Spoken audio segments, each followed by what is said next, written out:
Let's get into the Word today.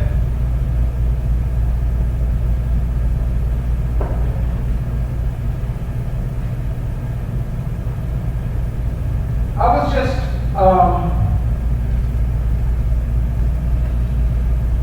trying to listen to God and follow Him. And every day I like to spend time with Him every day and seek Him, how we can do better in life, what are the things that I have to work with Him, how I need to adapt or change or anything like that. Every day I love it. Every time I can spend time with Him, it just feels so empty, so broken in my life. So I make it a priority in my life. Every day I sit and take time to spend time with Him and spend time in His Word. As I was doing that one day, this past week, God had laid on my heart something that I thought, I felt like God was laying on my heart to share with all of us on this Sunday. So I'm thankful that we have a God who speaks. You know, if He is not somebody who can instruct us, who can lead us, and who can guide us, we would be in a mess. I don't know about you, my life, I always say I would be in a big mess. I know it for a fact. Before I came to Christ, I led my life like that without Him, without His guidance, without His counsel, without His voice in my life. And because of that, I made plenty of bad choices. I made so many wrong choices in my life that impacted my life so badly. So it was many times it is because I listened to me. Even now, I make bad choices sometimes. Thank God His mercy still covers me. Thank God He still loves me. But my bad choices will always come with bad consequences in my life. So, if I don't want bad consequences in my life, if I don't want bad effects and impacts in my life, the best place I can correct is at my choices. Amen? The choices that we make. That if we can make some changes in the choices, I believe and I know without a shadow of doubt, our life will get better. You know, oftentimes we look for something, somehow my life needs to get better. I'm here to encourage every one of us here. Let us, while we pursue for our life to get better, how can I better my decision making? How can I improve my choices? What can I do that would make me be a person that would make a better choice?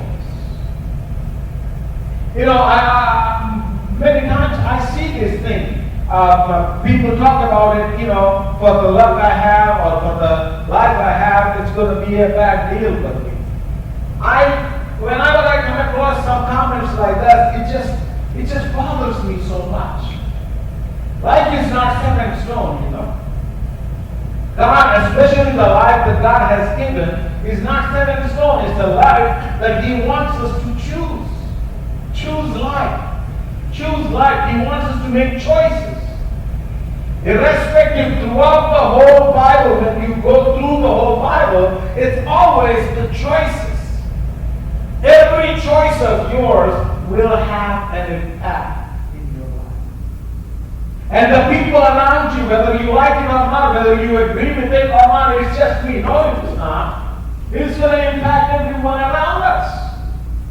So anytime when we are making a choice, make sure, especially if there are some kind of a life decisions, I encourage every one of us to take time and sit with God and listen to Him.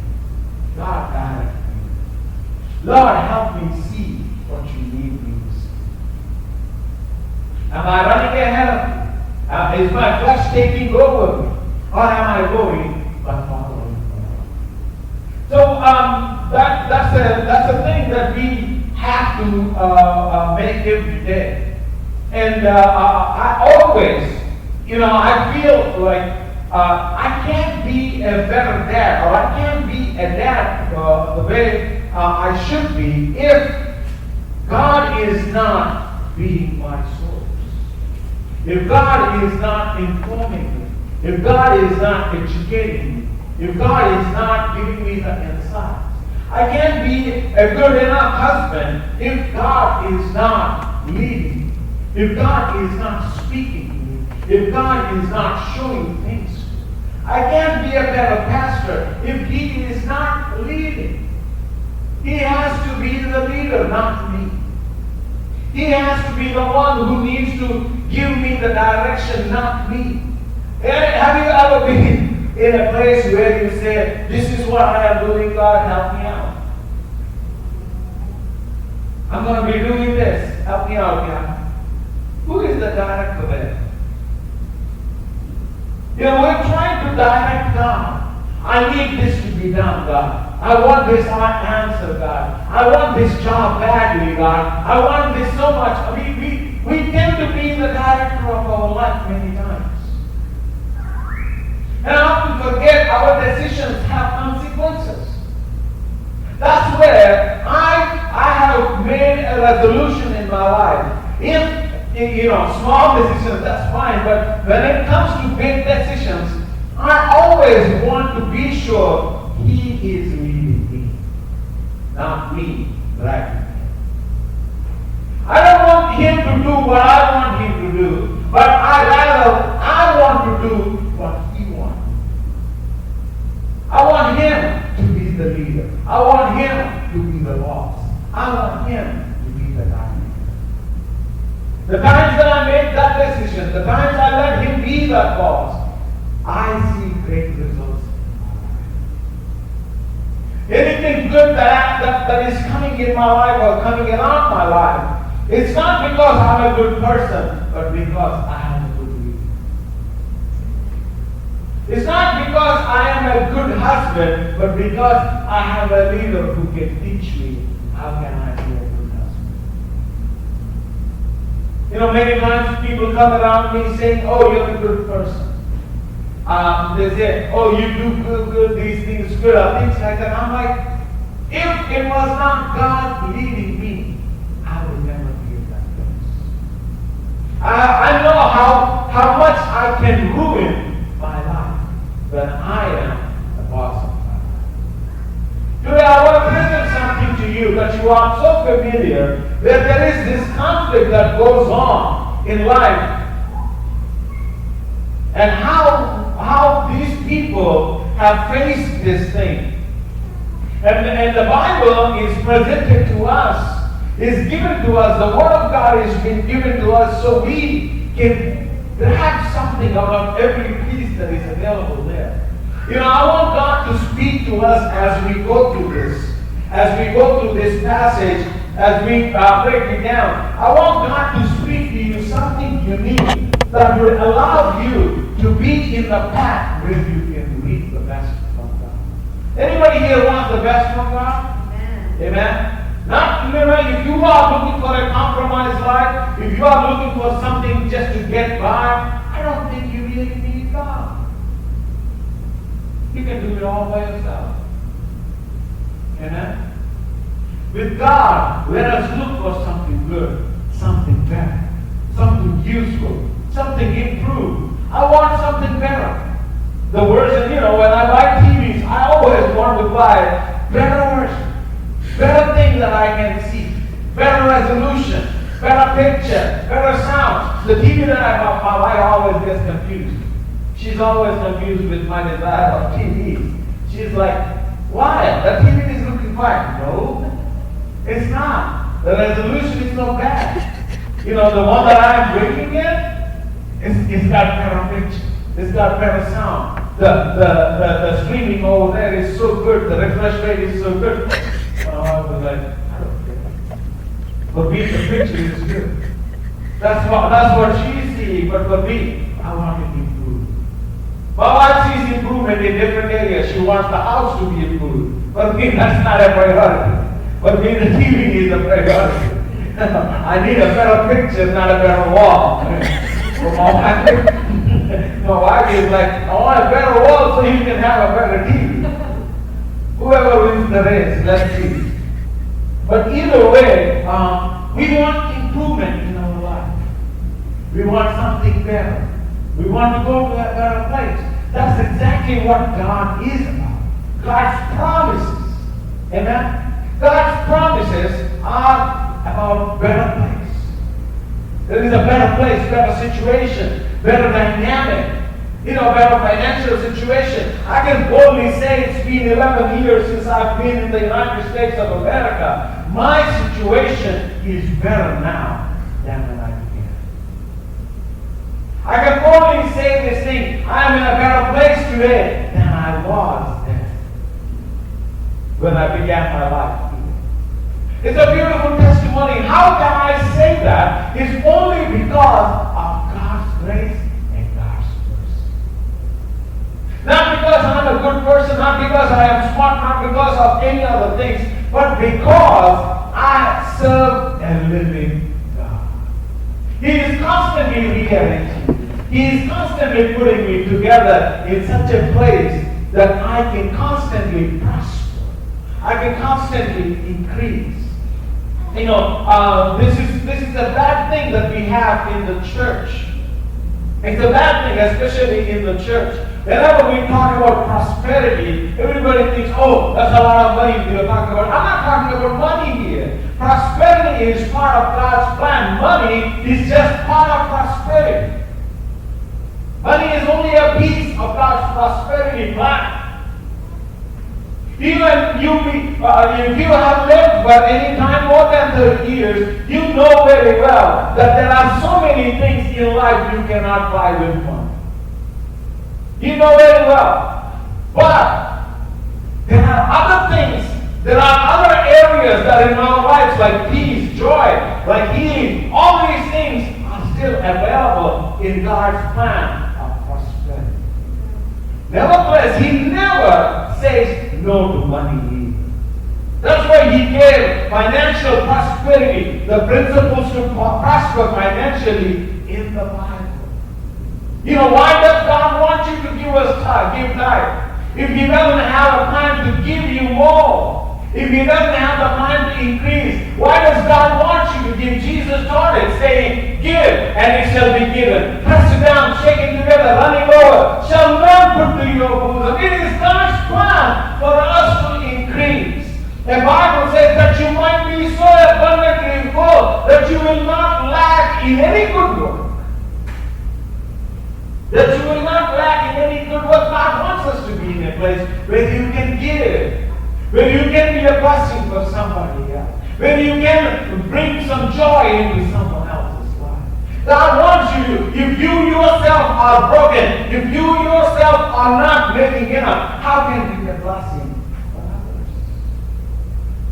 God's plan is always for us to have more. God's plan is always for us to have the plan of prosperity. The church always preaches, oh, well, you're talking about money. No, I'm talking about the blessing. God wants us to be blessed. God wants us to have things so we can bless people and we can show people around how good our living God is. We can tell people, look, the summary of this, when you're looking for a company, the company gives you perks. My company paid vacation. My company did this. My company did that. You will talk about the company. Don't you want to do that for your God? My God was able to give me this. My God was able to provide me with this thing. My God was able to prosper me. My God was able to heal me. My God was able to deliver me. The same thing is no different. But we just put a lock on it. As a matter of fact, that's not a lock by us, but it is the devil who tries to stop us. Look at all the ministries that we talk about. We partner with them. Even financially, we partner with those ministries. How can we do that if we don't have it? Oh, you may not have a lot. It doesn't matter. I am sowing my seed at my sower. Because I know God's increase is going to work right. Amen.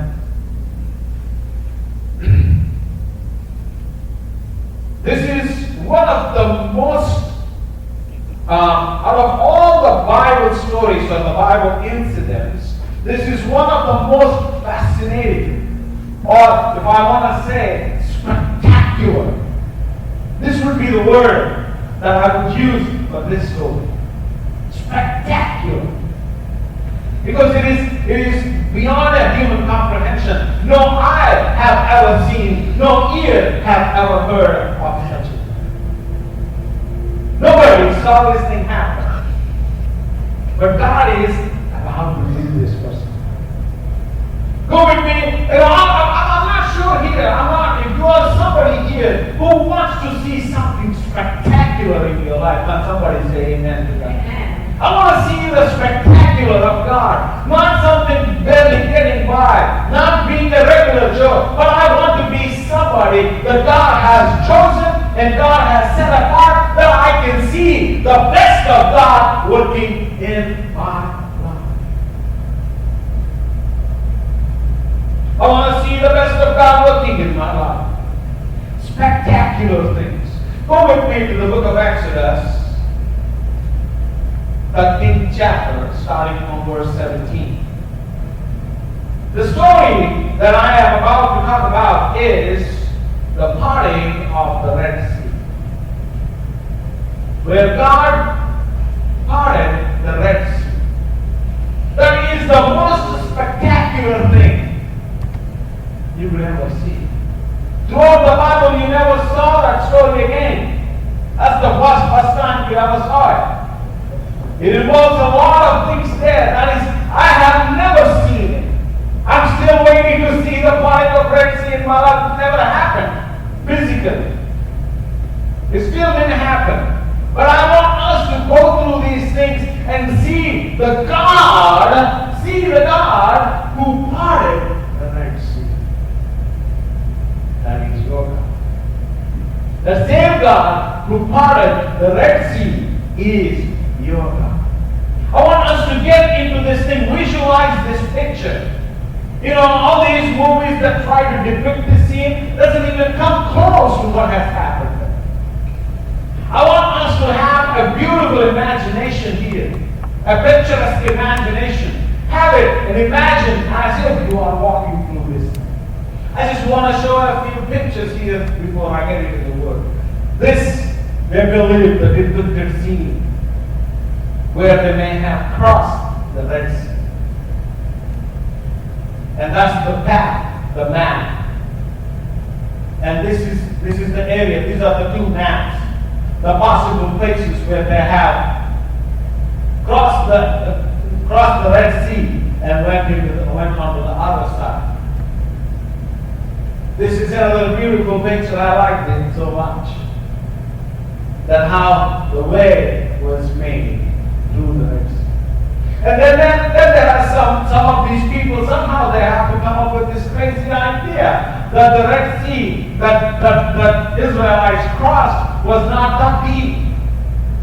They were just crossing through a shallow path. But there is something wrong with that. I will show as we go what could have been wrong with that idea. This is one of the most spectacular things, not one of the most, if not the most spectacular thing man has ever seen.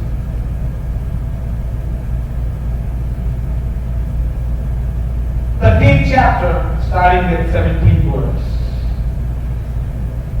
And it came to pass, when Pharaoh had let the people go, that God did not lead them by the way of the land of the Philistines, although that was near.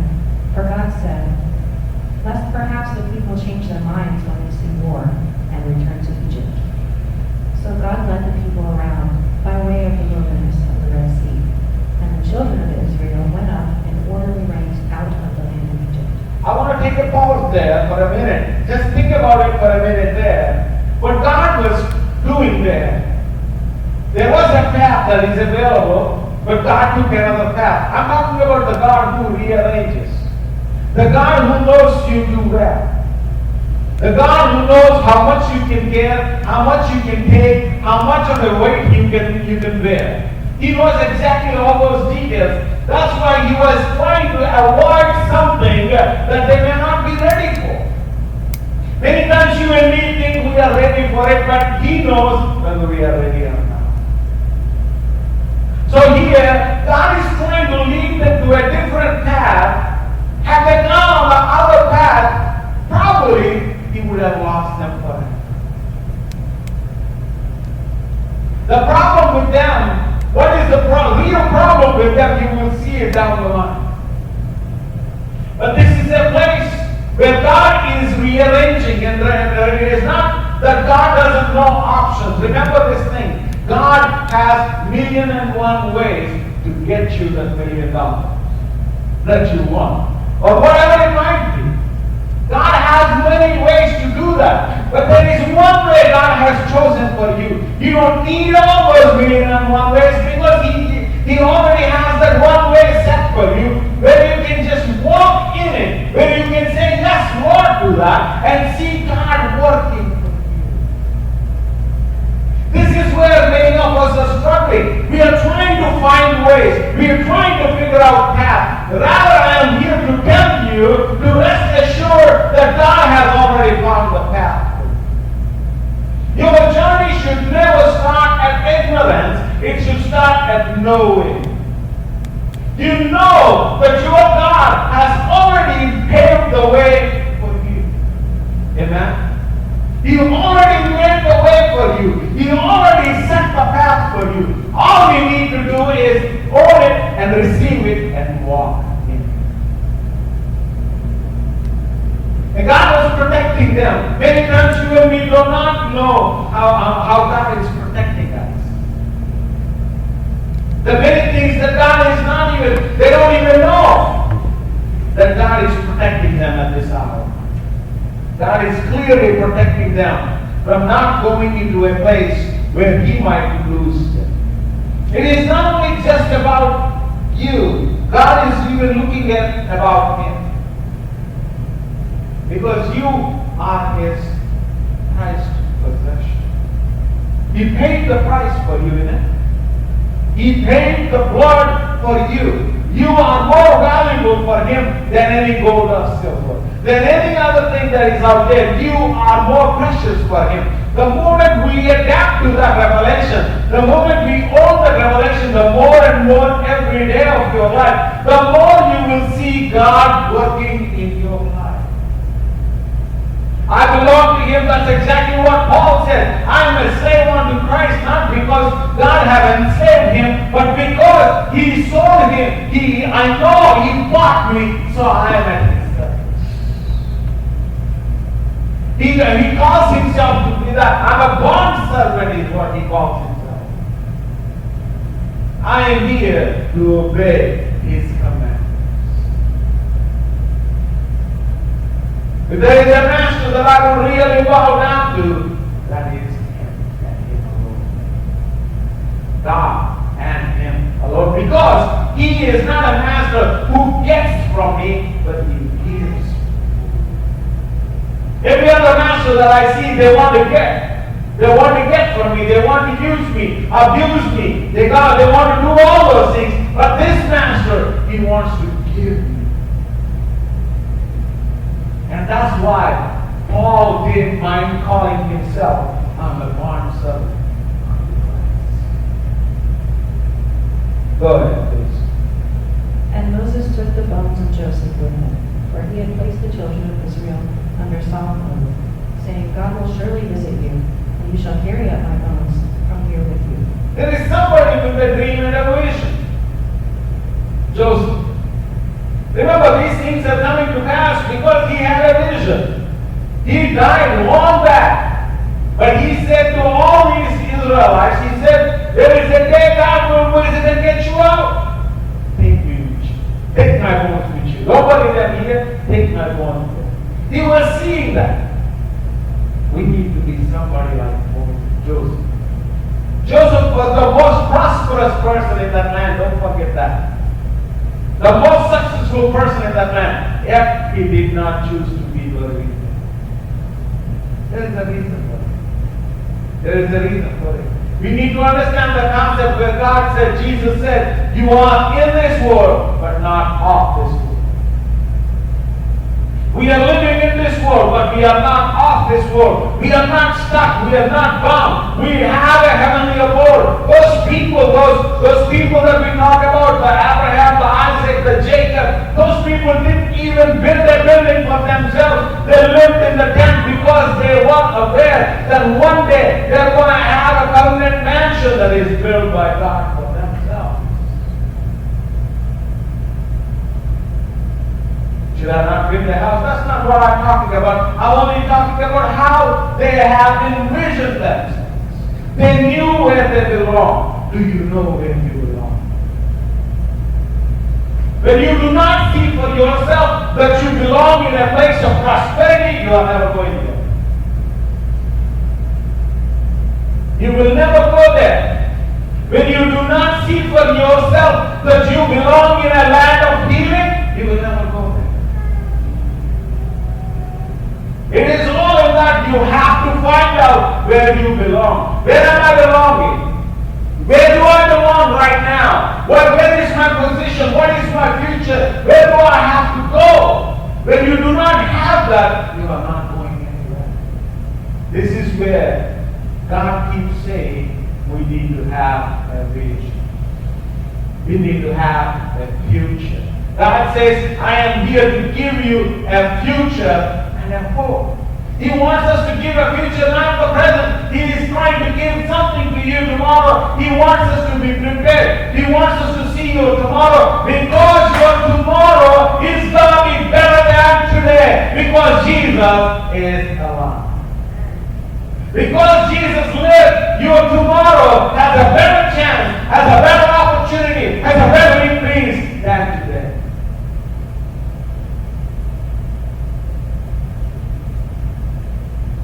Go ahead, please.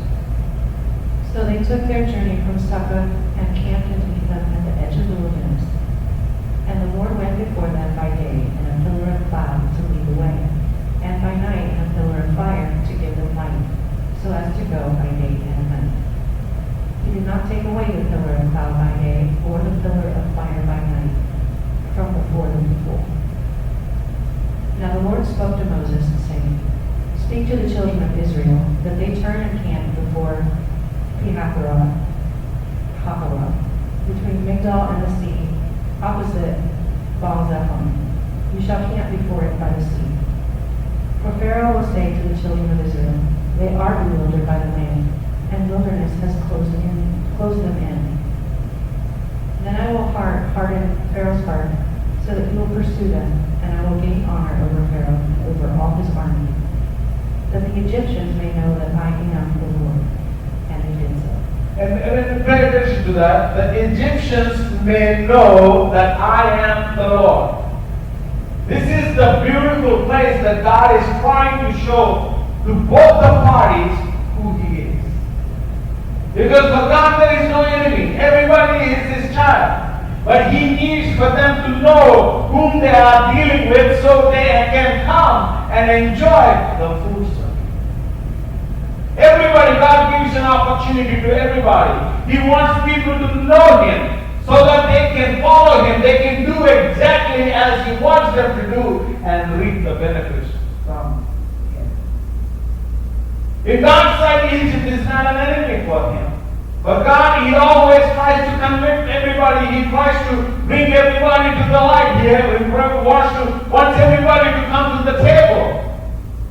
He honored people throughout the Bible. Anybody and everybody, it didn't matter where they had come from. It didn't matter what kind of a language they spoke. It didn't matter what kind of a clothes they wore. When they came to God, they were honored by Him.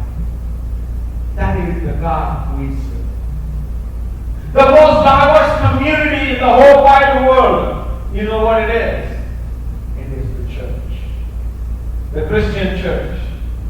It is everywhere in the world. All these different kinds of people, different kinds of races, different kinds of languages, different kinds of ideas, different styles of worship, all kinds of diversity is coming under one roof called Christian.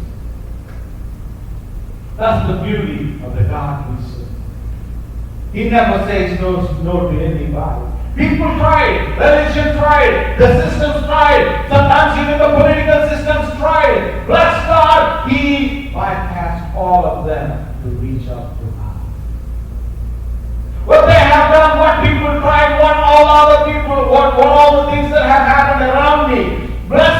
in spite of all those things that happened, God is still reaching out to love, to care for me, to show me how much He is in love with me. Go ahead. Now it was told the king of Egypt that the people had fled, and the heart of Pharaoh and his servants was turned against the people. And they said, "Why have we done this, that we have let Israel go from serving us?" So he made ready his chariot and took his people with him. And I just want us to take a small pause here and think about it. They just lost their firstborn. The memory is still fresh, isn't it? And still, they're like, why did we let them go? They completely forgot who the God they are following. They completely lost that. This is something we have to understand, how the devil tries to bring things into our lives. The devil always tries to make us come to a place where we will doubt our very faith. He keeps attacking. He keeps coming back. He comes back with a different strategy. You tried to put it down yesterday. The financial problem that was trying to come into your life yesterday, you knocked it down. But now it has come in a different form. It is growing. It is coming in a different way. And the same thing with sickness, whatever it might be. It is always trying to come back and get us. It is trying to attack us. It forgets that you already killed it. You were the giant slayer. You slayed it. And it still doesn't remember. It keeps coming. It keeps coming. The same thing is true here. Because the thief only has one plan: to steal, kill, and to destroy. That plan he is trying to execute every single day of his life. Go ahead, please. Also, he took 600 choice chariots, and all the chariots of Egypt with captains over every one of them. And the Lord hardened the heart of Pharaoh, king of Egypt, and he pursued the children of Israel, and the children of Israel went out with boldness. So the Egyptians pursued them, all the horses and chariots of Pharaoh, his horsemen and his army, and overtook them by camping by the sea beside Pi-hahiroth, before Baal-zephon. And when Pharaoh drew near, the children of Israel lifted their eyes, and behold, the Egyptians marched after them. So they were very afraid, and the children of Israel cried out to the Lord. Then they said to Moses, "Because there were no graves in Egypt, have you taken us away to die in the wilderness? Why have you so dealt with us to bring us up out of Egypt? Is this not the word?" That is an important thing that you want to remember. Whenever you are tempted, or whenever something strikes you, trouble strikes you, problem strikes you, the first person you want to blame is God. Why did this happen to me, God? Why me? Why it's all about me? The same thing they are depicting. They are doing the same thing here. They are blaming Moses. Don't you know that there were so many graves that are out there in Egypt? You just want me to come down here. You know, they are the ones who saw all those miracles happen while they were living in Goshen. None of their first were dead. None of those locusts had come into their lives. None of the fire, the brimstone that didn't touch them. They were safely protected. They were safely guarded. They saw God's miracles in their lives. And right now, in this present particular situation, they are doubting the same God. We do the same thing. We have seen God's answers in our lives. Amen. Anybody here had a prayer answered? Everybody here has seen the hand of God in their life. Yet the present situation, the present pain, the present struggle is outshadowing the glory of God. How did we end up there? How did these people end up there? That is what I want to find out. These great people that saw us, this great manifestation of God all around them. Go ahead. Is this not the word that we told you in Egypt, saying, Let us alone that we may serve the Egyptians. For it would have been better for us to serve the Egyptians than that we should die in the wilderness. This is a beautiful, beautiful verse. If we can capture this verse, you will run after any of your promises.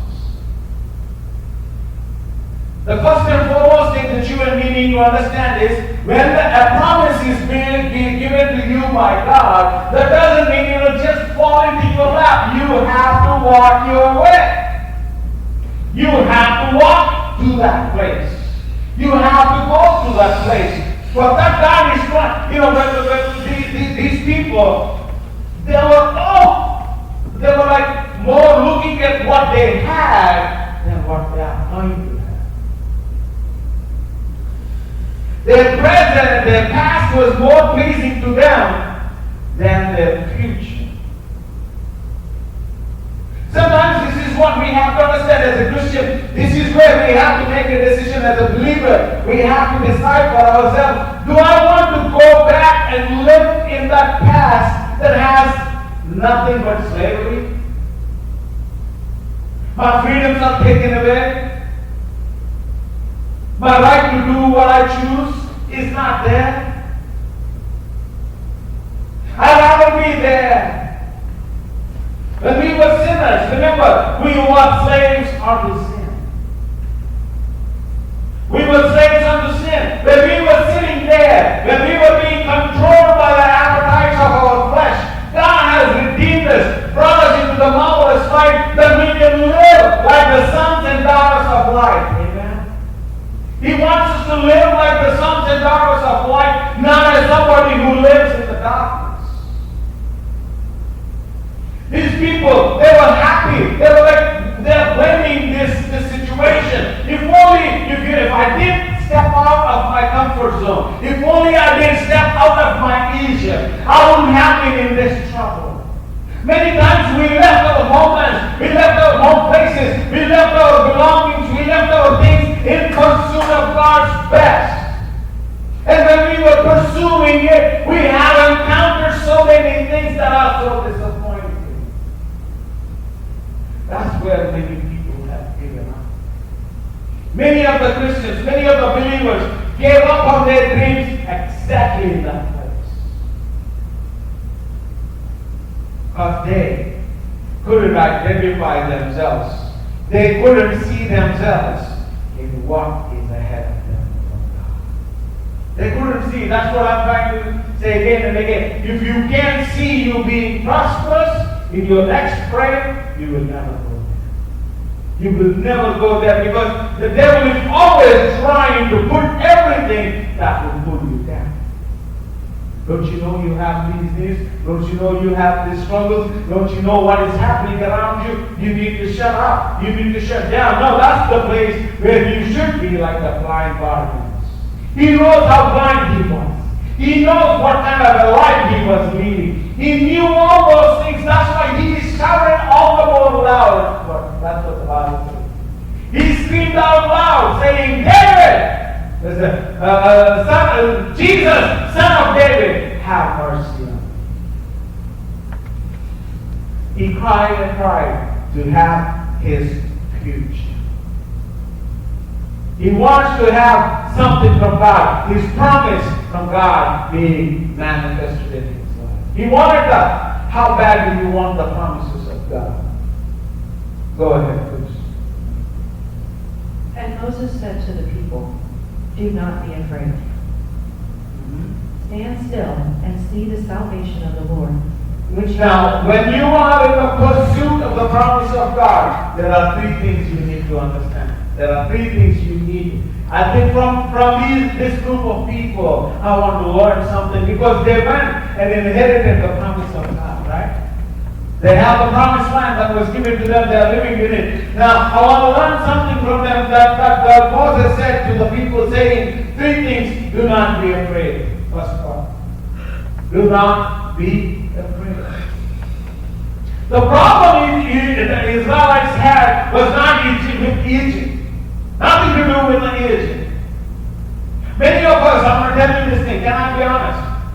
Can I be honest? Many of us, our problem is not with the trouble. The problem is our fear. The true problem is our fear. God didn't talk anything about Egypt here. He talks to them saying, do not be afraid. Your fear is giving you a failure even before the enemy attacks you. Your fear is destroying you even before the enemy can do anything to you. The problem here is not Egypt.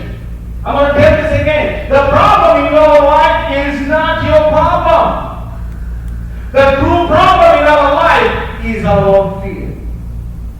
It's our own fear that is trying to control us. When we are playing ourselves into the hands of fear, the fear is trying to pull us down. The fear is trying to give us a failure. The fear is trying to give us a situation where you can't come up.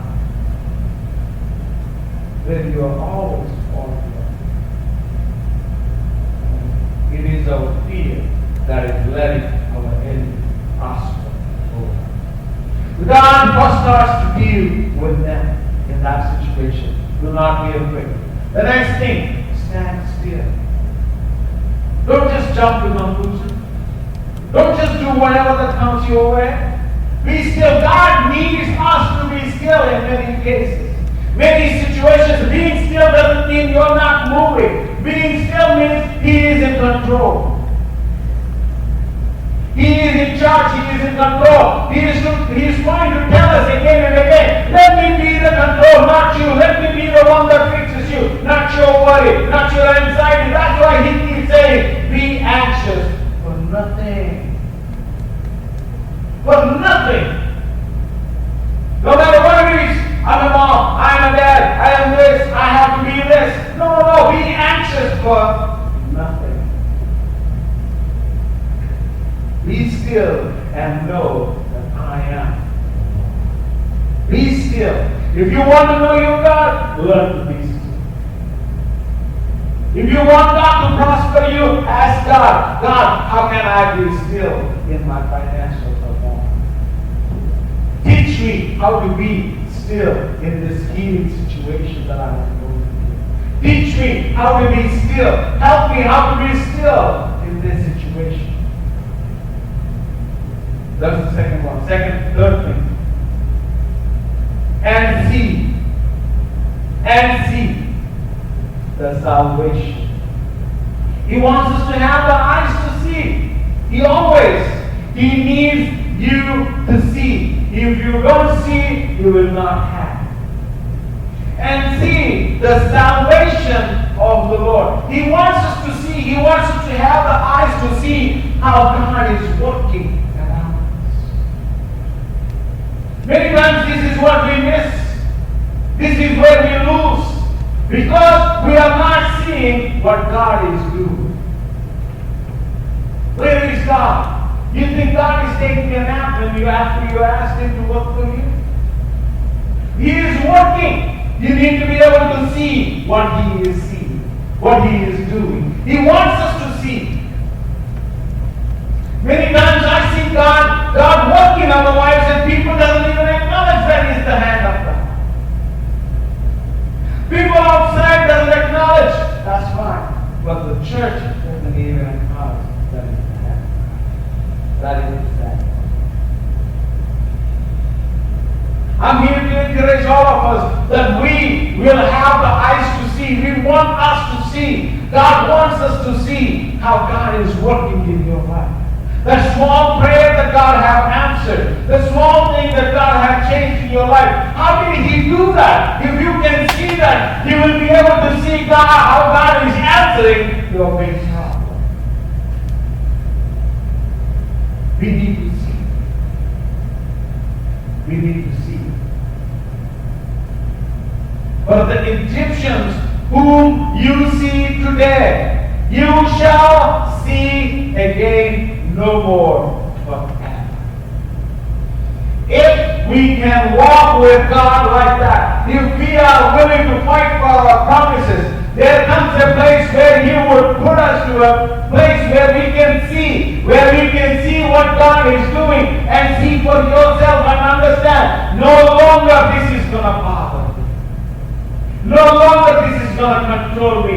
This is going down and going down good. But good is going down. If only we can see that we are more than conquerors over that death. If only we can see that we are the healed of the Lord, by His stripes we were healed. If only we can see that He is our provider, He is our El Shaddai. That needs us to be seen. Go ahead. 14th verse. The Lord will fight for you, and you shall hold your peace. And the Lord said to Moses, why do you cry to me? Tell the children of Israel to go forward. You look at that. Your answer is not backwards. Your answer is never in the past. It is always in the present. You know, when I live in a software world, and we build softwares. Somebody comes saying we have this problem in this release. We have this problem, this is not functioning properly in this software. You know how we're going to fix it? We are never going back. We will create a new release that have a solution for the problem in the past. You know, every day you see on your computers, you see constant updates coming on your machine, right? Every 24 hours there will be some kind of an update coming. You know the reason? They find out the bugs that they have encountered. And they release patches for it. And constant patches are coming into your machine that would cover, that would correct the mistake that has happened in the past. If we can adapt to that concept. Your past can never be overwritten in your past, but in your future. It can only be overwritten in your future. God has a future for us that will eliminate your past. We have to give God that opportunity where we can dominate our past with God's plan. He has a release for us. I'm going to talk in a software term. He has a release for us. If only we can take that release into our lives. If only we can update our system. Many times as I try to troubleshoot some things, the first thing I check for is did they do their upgrades. With no upgrades, they are not going to have the solution. The first thing we do is, let's do that. So I'm here to encourage all of us, let's do the upgrade. Let's get to that place where we can go for a future where God has eliminated things in your life and gave you a bright thing that will change your life forever. Keep going, please. 16th verse. But lift up your rod and stretch out your hand over the sea and divide it. And the children of Israel shall go on dry ground through the midst of the sea.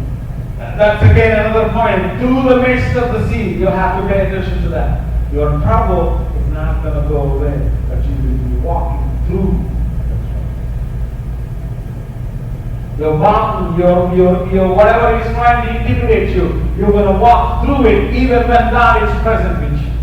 Even when God is performing the miracle. Don't ever expect God to take away the problem somehow. No, He's not taking it away. He is not a magician. He's a miracle maker. How miracles are made is while the things are present, not in disguise. Magic is a disguise. God is not in the business of disguising things. He is allowing you to walk through those things. So those things, the very things that intimidated you, will never come back and haunt you. If it is a disguise, yes, it will. So probably this should be an awareness for all of us who wish there was no trouble. The trouble is gone away. God doesn't want the trouble to be gone away, but He wants you to conquer that trouble. He wants you to walk through the very thing that is intimidating you, the very thing that is blocking you, the very thing that is pulling you down. He wants you to prosper in that state. Go ahead. And I indeed will harden the hearts of the Egyptians, and they shall follow them.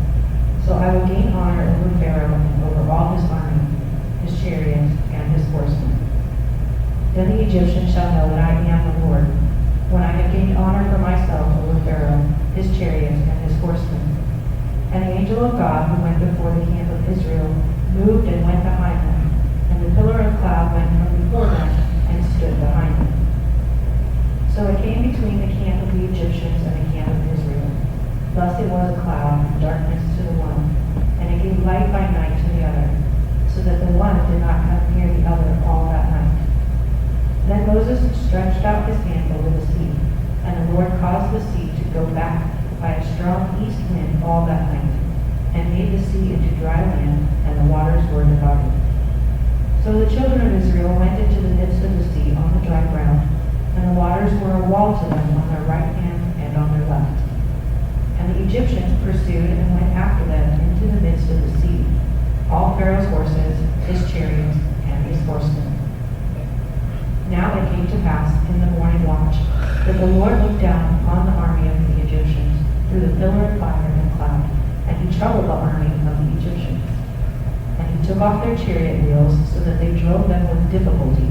And the Egyptians said, Let us flee from the face of Israel, for the Lord fights for them against the Egyptians.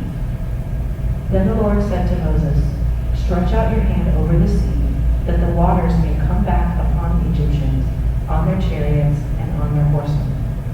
And Moses stretched out his hand over the sea, and when the morning appeared, the sea returned to its full depth, while the Egyptians were fleeing into it. So the Lord overthrew the Egyptians in the midst of the sea. Now this is where the shallow water claim doesn't fit.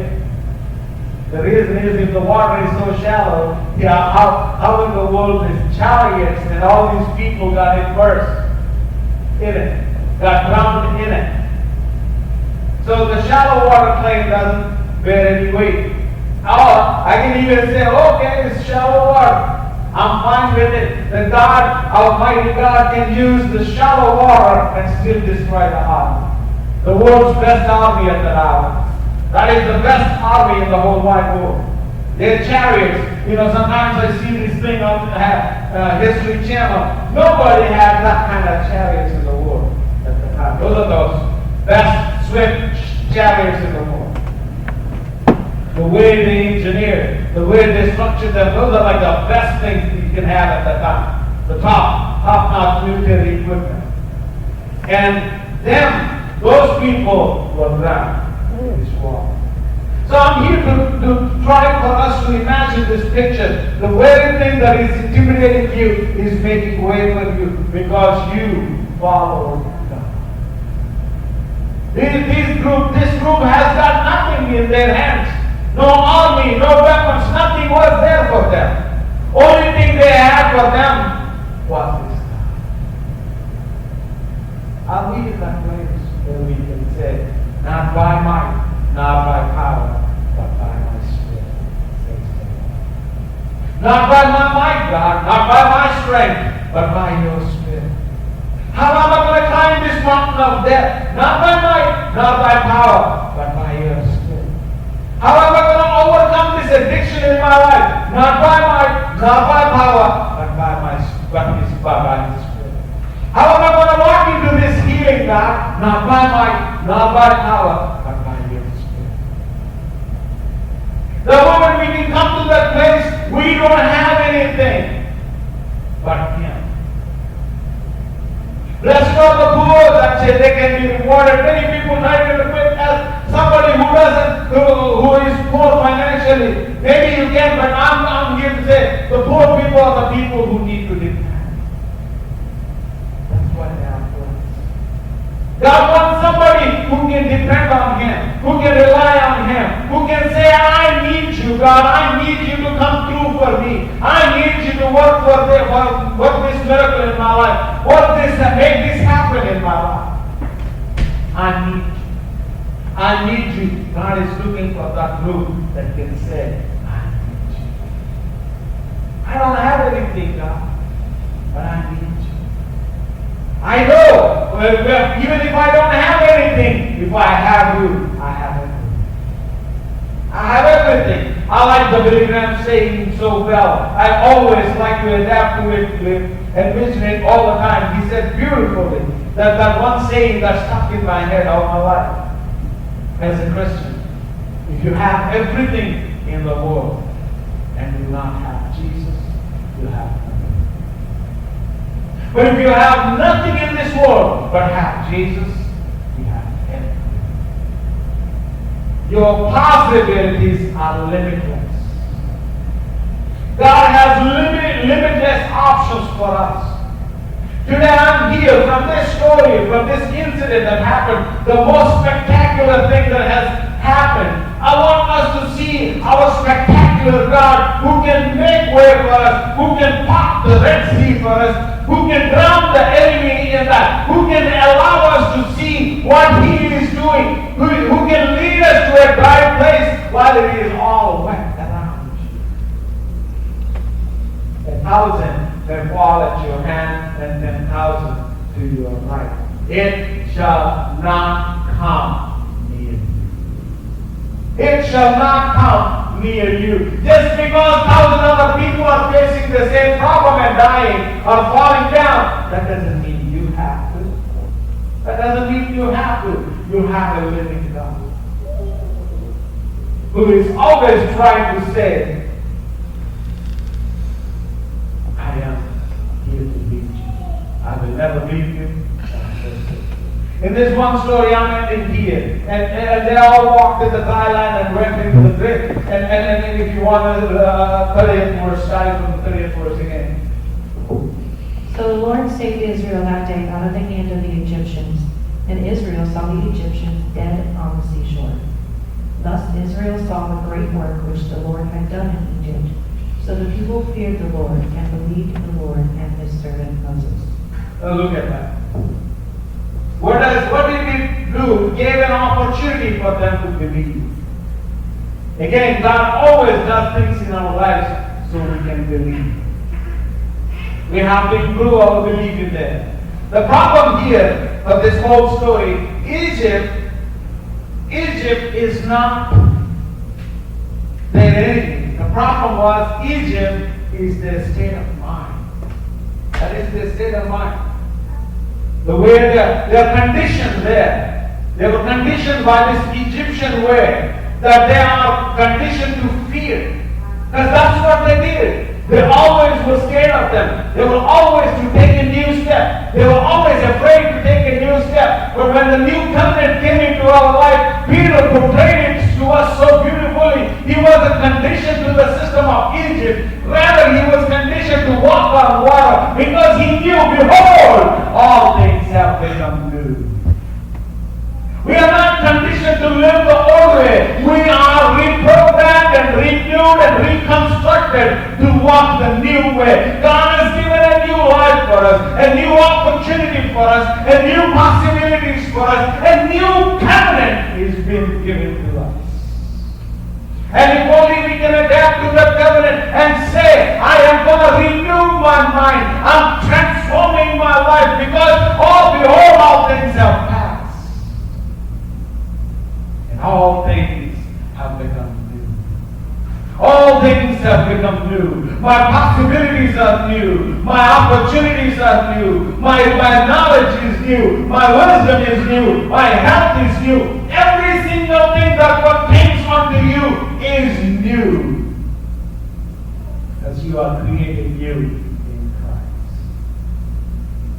May we all adapt to the new system that God has placed in us, around us, and enjoy, rather than letting the world, which is the Egypt, that is trying to control us. You are in this world, but not of this world. Your state of mind, we are so conditioned to believe what the word says. Here God has challenged the status quo. And the same God is standing in our lives, standing in our heart, challenging us. Can we move to the next step? Can we go to the supernatural? Can we see the spectacular? And he is asking the same question he asked Israelites. Whom do you serve? Whom do you serve? Is it the world that is your master, or is it Jesus? Whom do we serve? Let us make a choice here. That I, like Joshua did, me and my household will serve the Lord. We make a choice of that with our finances, with our life, with anything and everything that belongs to us. That should be our choice. Let us all stand up.